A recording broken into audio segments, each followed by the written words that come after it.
was a man by the name of Jimmy Bryan who back in, this has been a while back, he was a man who drove a truck for the Jewel Tea Coffee Company.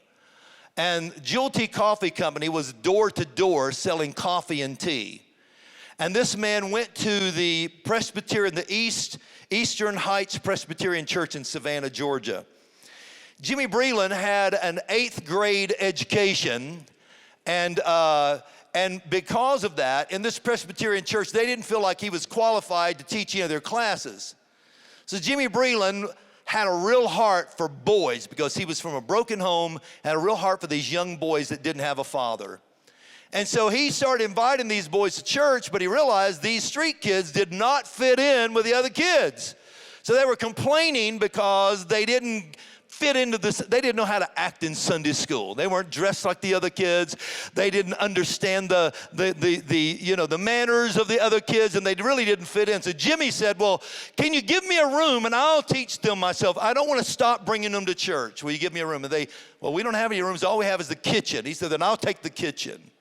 So Jimmy Bryan took the kitchen of the Presbyterian church, and every Sunday, without a church bus, he would take that coffee truck, that Jewel Tea coffee truck, and pick up boys in the neighborhoods and bring them to the Eastern Heights Presbyterian Church in Savannah, Georgia, take them to the kitchen, and he would teach them discipleship. He taught them the Lord's Prayer. He taught them the fruits of the Spirit and the gifts of the Spirit, all by using pots and pans. And one of his classmates, he ended up teaching 25 boys, crowded in this kitchen, bringing them crammed in this old coffee truck. And this is what that truck would have looked like. One of those men, of those 25 boys, was a boy that you may remember or at least recognize. His name is Elmer Towns. Elmer Towns is the co-founder of the Liberty University.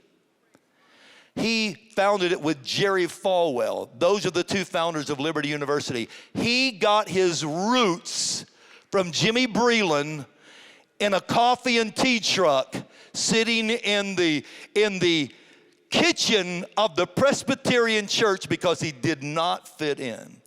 Of those 25 boys, 19 of them went into full-time ministry, and 12 of them went on to receive their doctorate in ministry or theology. 12 of them. I mean, that is an incredible success story of somebody that said, you're not going to make it if you don't have roots.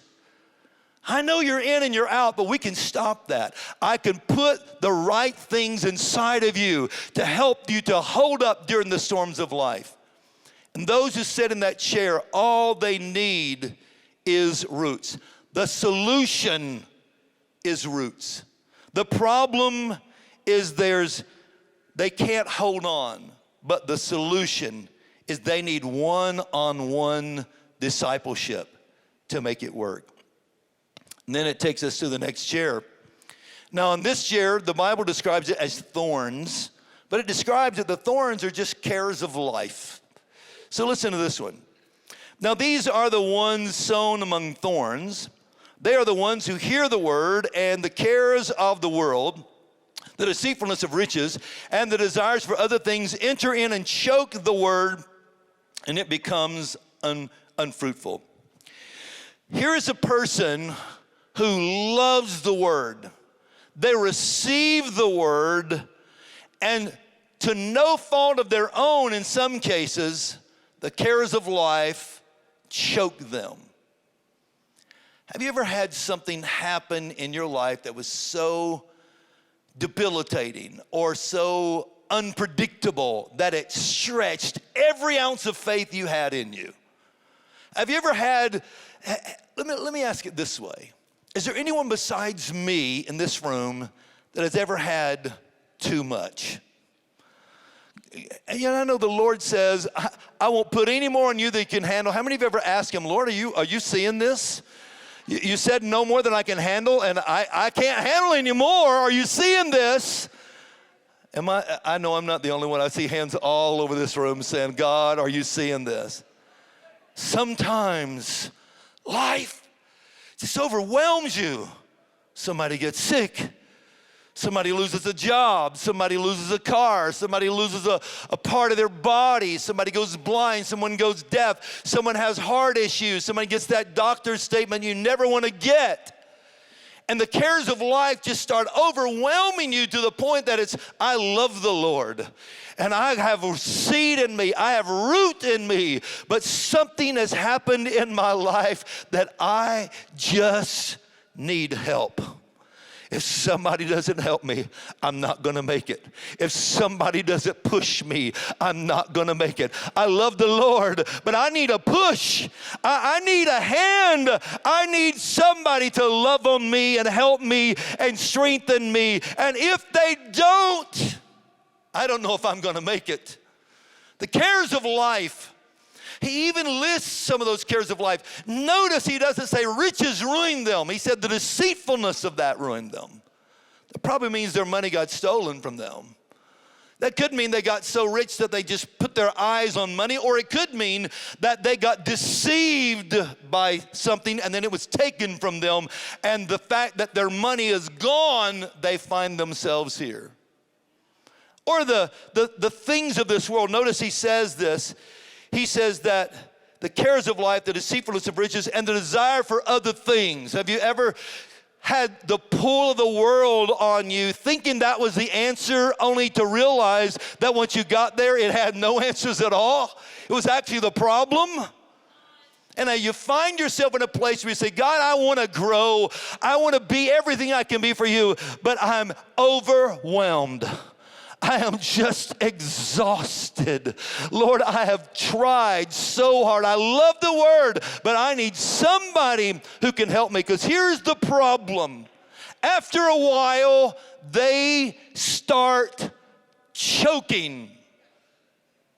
And that's the problem. I love the word, but I can't breathe. I love church, but I just can't even catch my breath. I am choking now. We were sitting at our table one night, and our little granddaughters were sitting around the table. At that time, our little granddaughter was about 3 years old, and I can't remember what she put in her mouth, but she was choking. And everyone at the table just began to panic. It scared every one of us because this baby couldn't breathe.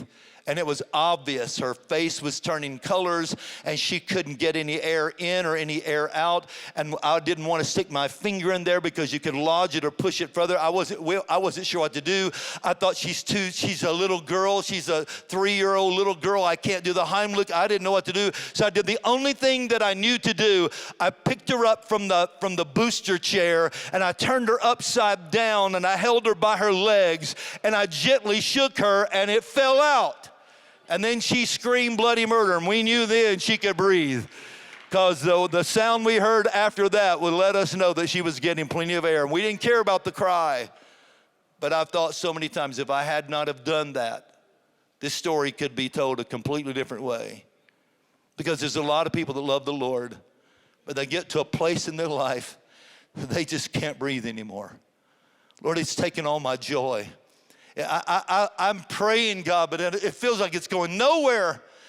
I'm trying to worship my way through it. I'm using my worship as my weapon. But Lord, I'm just about out of dancing power. I'm just about out of joy. I'm just about out of peace. And the problem with the thorns is that the person is choking and they need air.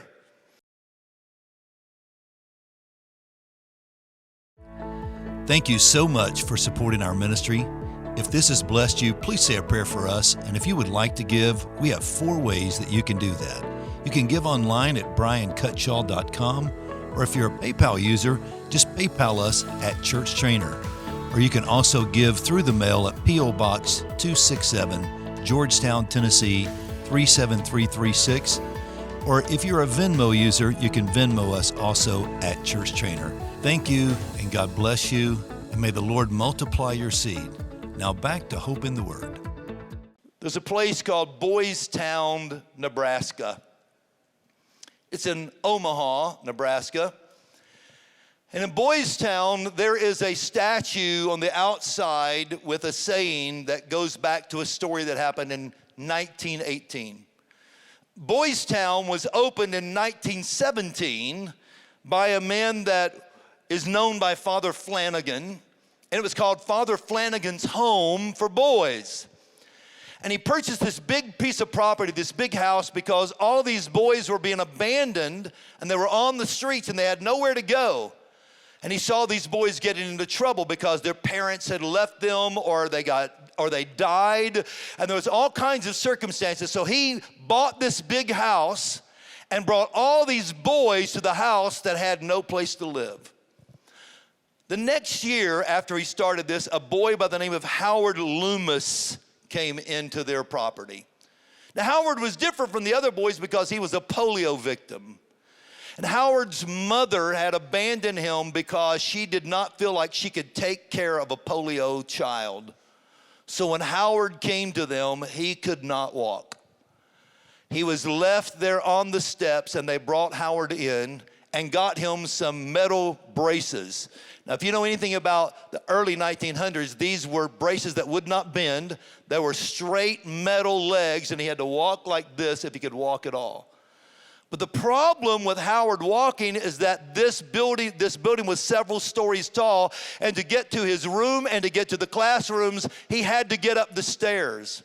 And he couldn't get up the stairs because it took him forever to get up the stairs. So after a while, the bigger boys, the older boys, would pick Howard up and carry him up the stairs. They would put Howard on their back, and they would carry him all the way to classes. And Father Flanagan began to notice that these older boys gladly picked up Howard and took him to class. So one day he asked one of the older boys by the name of Reuben Granger, he said, "Reuben," he said, "isn't it hard picking up Howard every day and taking him to class?" And Reuben looked up to him and he says, "Oh, Father, he ain't heavy. He's my brother." And that became the motto of this Boys Town. If you go there today, there's the story that inspired the motto. And since 1918, the motto of Boys Town is this: he ain't heavy.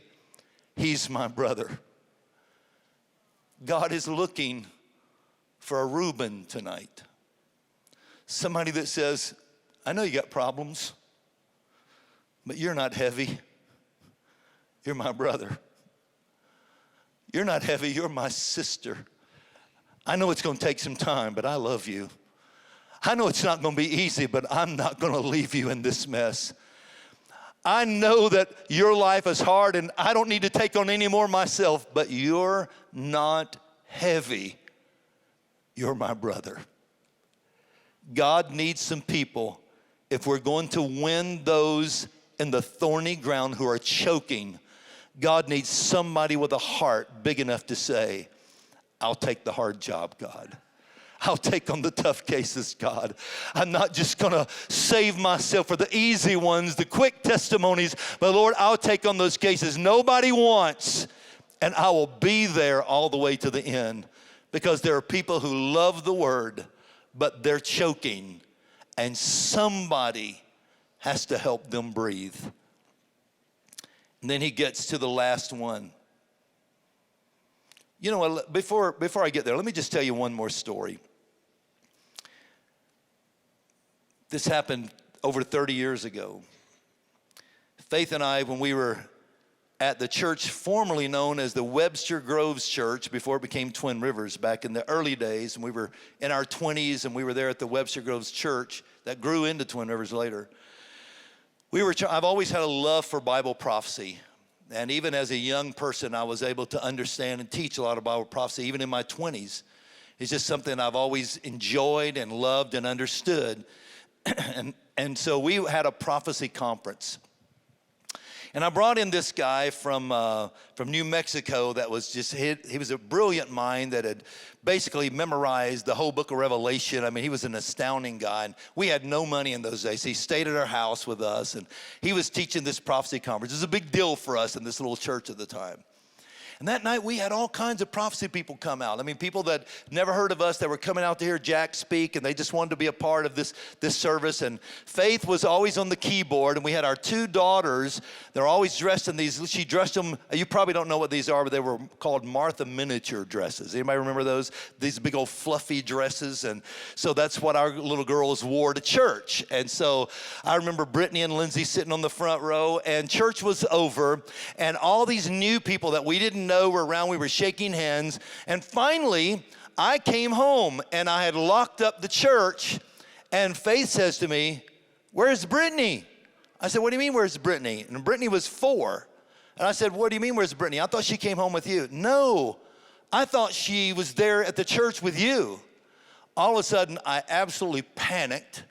I ran back. We lived right across the street from the church. I ran back to the church, turned on all the lights, and panicked. I looked through all the church and could not find her. This evangelist, Jack, was helping me find her. We were looking in closets, and then we had the scare of our life that no parent wants to think of. Where could she be? We didn't know half these people here tonight, and prophecy kind of draws a different crowd anyway.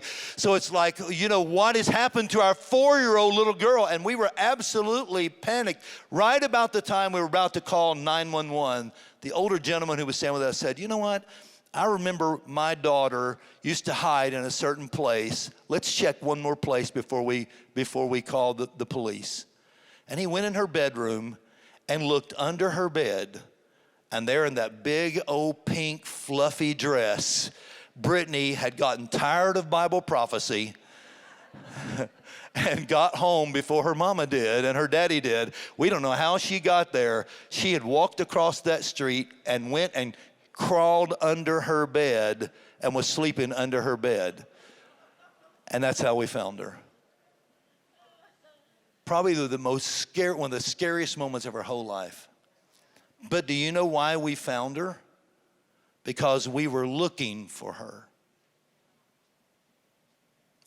But God has so many lost children. And the problem is, no one is looking for them. No one is looking here. No one is looking here. And no one is looking here. Just living our life, waiting on Jesus to come. Stand for Jesus, let the world go by. Hiding out in our holy huddle until the trumpet sounds. And God says, "I need somebody who will let your heart be broken for the things that break my heart every day when I have lost children that no one is looking for." And then finally, the last one. The last one is the good ground. The interesting thing about this is he talks about the seed being sown on good ground and those who hear the word and they accept it and they bear fruit. But the interesting thing is he uses some strange verbiage here when he says some 30-fold, which means not everybody's 30-fold. So there's actually 4 categories here. There's 0, and then there's 30. Go to that next screen, if you will, guys, because I think it illustrates it a little better. So there's 0, there's 30%, 60%, and 100%. So even in the body of Christ, as hard as it is to fathom this, there are people in the body of Christ who know all the songs, who have their own personal devotion every day, and bear no fruit. What does that mean? I'm reproducing. I'm bringing someone to Christ. Bearing fruit means I'm multiplying what I have. I'm giving birth to something. That's bearing fruit. There are people in the church, as hard as it is to understand, they raise their hands in worship. They know verses that they can quote all day long, but even in the good ground, they do nothing about it. And then there's those who produce 30%. Thank the Lord for those.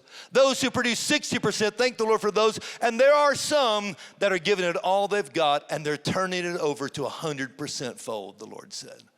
These are those sitting in this nice chair over here that's nice and comfy and colorful, and they are getting all the food they need. They're the ones that sit back and say, feed me, feed me, feed me. And you feed them, feed them, feed them. And I don't mind feeding all day long if somebody gets up and does something with it. This program is brought to you by the partners of Bryan, Cutshall, and Church Trainer Ministries. Please help us pray that the Lord will continue to send us more partners so we can expand His kingdom around the world.